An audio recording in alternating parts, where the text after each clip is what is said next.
Why me? Yesterday I lost sunglasses, and I had an approved PTO to go India, and at night I get to know that my ticket is cancelled. So why me? Have you ever found that question in your mind? Why me? Yes. So we often find that question in our mind, why me? But when things don't go the way it should go, I mean, as per expectation, then we always ask this question, why me? Right? We never ask that question when things go smooth in our life, why me? Right? We never ask, but we should ask that question, right? So all the successful men in this world always have such kind of same emotions that we have today, like I had yesterday. Why me? But they overcome those struggles and they become successful. I am a big fan of Steve Jobs, so I admire him a lot, and I have gone through all his speeches, and he has given very good lessons about our life. So I would just like to give some brief facts about him. I know you all know about Steve Jobs because you all might use iPhone. So he was an adopted child, and he was bullied in school. He was a college dropout. He was fired from Apple, can you believe it? And he was again hired by Apple, right? Because he founded another company called Pixar. It was taken over by Apple, and then he becomes CEO of that company. Jobs is diagnosed with pancreatic cancer in 2003, and 4 years later, he unveiled iPhone to the world. You know how amazing iPhone is, right? And he is one of the youngest people to make into the Forbes list. So how he overcome all his negatives to positive. So he has given lots of lessons, and some of the 4 important lessons, Steve Jobs, that I try to follow in my life. So I'd like to share those stories with you guys. First is follow your heart and trust that it knows where it is going. So in India, we have a thing called arranged marriage. I don't know how many of you heard about that, right? Oh, you're familiar with that? Yeah. Oh, yeah. Yeah. So arranged marriage is like parents decide who we should marry. And I was never into that game. Since 2009, I have been pushed for arranged marriage. Every year, every month, they will send some picture of pretty girls, okay? And I'll have to select that girl, and I have to say yes, just looking at the picture. Can you imagine?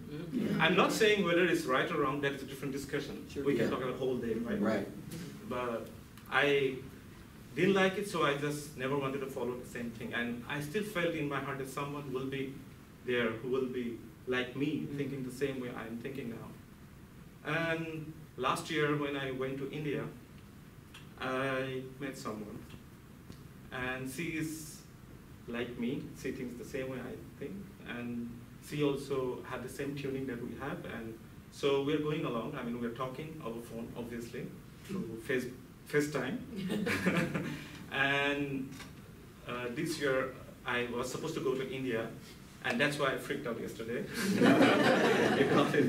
So I hope things will go well, and I will see her as my life partner. Yeah.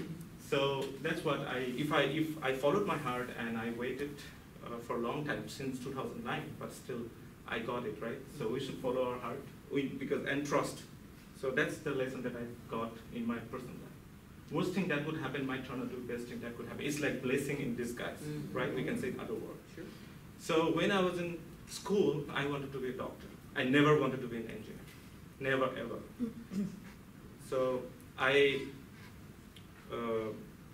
appeared for our entrance exam. We have a time limit age limit in India. We can't go, after 24 years, you can't enroll for any professional course like engineering or medical. So not in US, I don't know about US, but in India, we have that thing. So I couldn't get into the entrance exam, and I was short of two marks. And then that day also felt the same thing. Why me? Okay, so I had to go because we have a common entrance, like we can appear for both engineering and medical, and I get into engineering college. Though I didn't want it, I had to because of my financial situations at that time.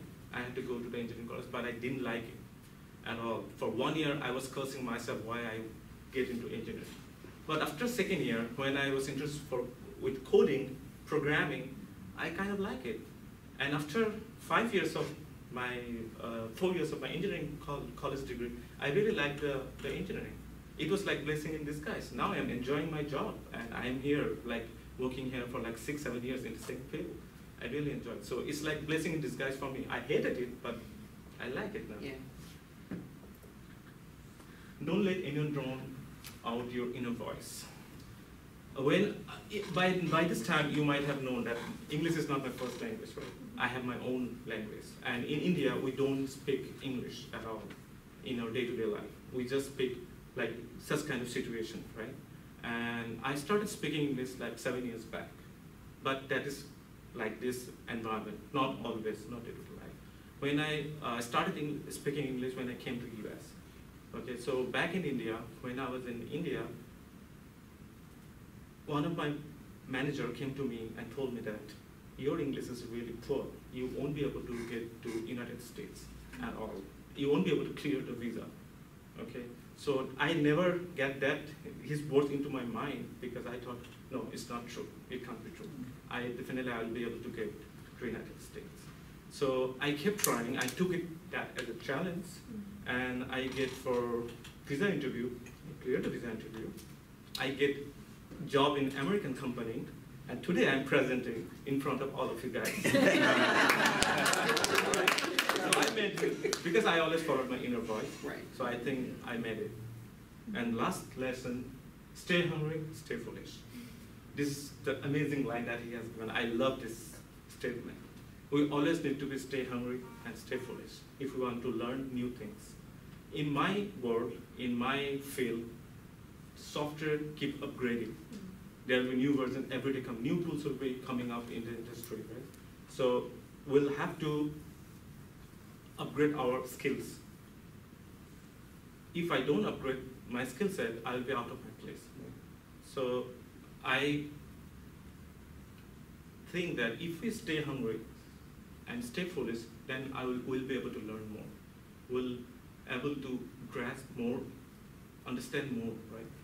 So I think if we stay hungry and stay foolish, we'll always keep learning, and learning is a continuous process.